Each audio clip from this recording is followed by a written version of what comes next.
Ji from Chennai. We welcome you, sir. And share your thoughts.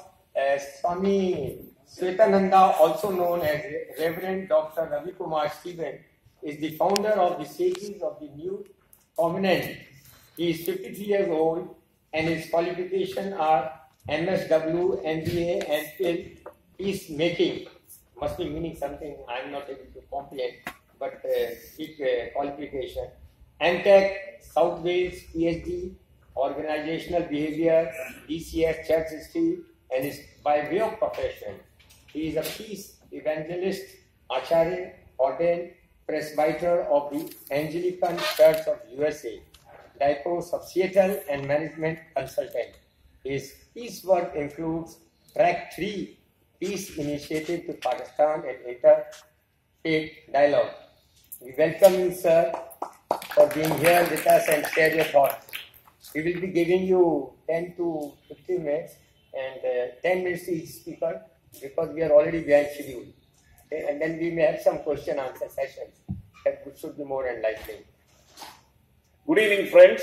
Indeed, it's a great privilege to be here without wasting much of my time because with a lot of ambition I made a bigger presentation which I'll try to throw some light on whatever I have presented, and we shall see how we really are successful. Once the time is up, please tell me. I'll go to the conclusion part. There I'll be able to make something out. Yeah. See, I admitted my mother with a swelling in her leg, and she was administered several drugs. They said the biological level, they said the sodium levels is low, so they gave sodium injections. And that affected her kidneys and she collapsed. So this is we call the iatrogenic illness. And this is the third most illness that kills many people in the United States. About 250,000 people die every year through medical related illness, whether through wrong treatment or something or other. And why diseases are happening? Why are we approaching the hospital? Because we have disease. And why diseases are happening? The answer to the question we can see only when we know who we are. And as a small boy, the missionaries used to distribute a lot of tracts. In one of the tracts, they used to say the value of a body is around $160. The biochemical combination. But if you sell the body into components, the amount may go up to $45 million. But nothing more, nothing less. So we need to know who we are. Are we really $160 or are we $45 million or are we something else? The survival of the fittest, the Darwin's theory, has really created a lot of confusion in humanity because people thought the survival of the fittest, which has really contributed a lot for jealousy and hatred, which is also another cause for disease. What happened? Hello? Slide. So, we need to understand what is the evolution. We are always struck by the evolution of Darwin. But we need to understand the single cellular animals, they existed for a long time in this universe, in this planet. For the first 300 million years, there were only single cell animals living in this world. And they were going through an evolution process. The evolution process went through in the process of adding more proteins in their membranes, which are called the receptors and effectors. And they were increasing their intellect by participating in the evolution more and more by expanding their membrane. at one point of time, the membrane cannot expand more than that. So at that point of time, they all decided that why not we join together and work. That is how they emerged from single consciousness to collective consciousness, and a lot of animals came in, including human beings. So, in a nutshell, if I have to give you an answer, who we are? We are 50 trillion single cell organization. We are not something big. I am not a bishop. So-and-so is not a director of a company. We are all 50 trillion million cells colony. And Dr. Bruce Lipton says that we are consequences of a collective amoebic consciousness. And once they become joined together and started emerging as a colony, they started dividing their labor. For example, in the cell, you have acetine and myosin, the same thing that are found in our tissues, the muscle tissues. So, if you look into the part, no cell in our body, all the functions that are done by our body is also done by the same cells, including respiration, excretion, everything. So, this is one way that we are proving that, and Dr. Robert Koch and Pasteur, they discovered that the bacteria causes the disease. I'm now going through the certain myths of medical science. And there was one critic of Dr. Koch. He consumed a glass of water which was brazen with the cholera virus, and nothing happened. Because he believed that nothing will happen. So it's all in the mind.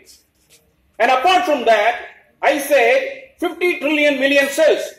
Only 37.5 trillion million cells constitute our human body. Rest 12.5 trillion cells are bacteria which are found in our intestine, they are facilitating the digestion and assimilation of the food. So we have evaluated, we have really gone through our body system has really learned to coexist with bacteria and virus. Without bacteria and virus, we cannot exist. So this is one. And the myth number 2, bacteria causes diseases. See, if you believe that this particular virus is going to invade and cause you disease, it will. And if you believe it is not going to, it won't. And James Watson, in 1953, he studied the structure of the DNA, and the newspapers were writing that designer babies could be made, lot of medical treatment could be done and all that. And many scientists believe that Darwin's hereditary theory is being put into practice. And also added to it is when they have invented the BRC1 and BRC2 viruses, which for some people the breast cancer happens through this gene defect. So the newspaper said, we have found the remedy for breast cancer. It is not. Only 2% of the breast cancer people go through that. Rest of the 98 people get cancer through other means. So when the Genome project was made, the scientists were expecting 1.20 million genes to be discovered. But what they landed was only 25,000. And so scientists could not really fix this particular gene is creating this problem and all that. They cannot, they were able to do it. So that gene is no more having a control over our body. And particularly the most killing diseases are diabetic, heart disease and cancer. And most of these diseases do not form, majority of these things do not contribute through the genes defect. And the internal membrane protein, which is called the IMP. IMP is control the cells, and it becomes the master of our fate, and we should not become the victim of our genes. And drugs can cure people. This is another myth people have. And you know, the Alexander, at the fag end of his life, he found that doctors are useless, and he made his body to be carried by the doctors. And if you see, there are, when you put a drug, it also reacts on other body parts which has a similar proteins and causes the disarray. So this is another myth number 3. This is how drugs can cause people. Like for women, estrogen tablets are given for menopause, but the same estrogens causes damage in the blood vessels as well as in the brain, because the same signal molecules are used by the heart and the brain vessels, brain tissues. And myth number 4 is surgery is another solution. Okay, I think better I go to the conclusion part. So the whole array is, anyway.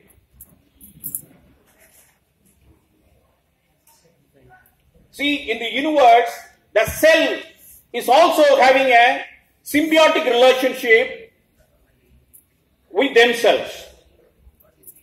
And similarly, in the universe also, the universe also have a symbiotic relationship with every planet.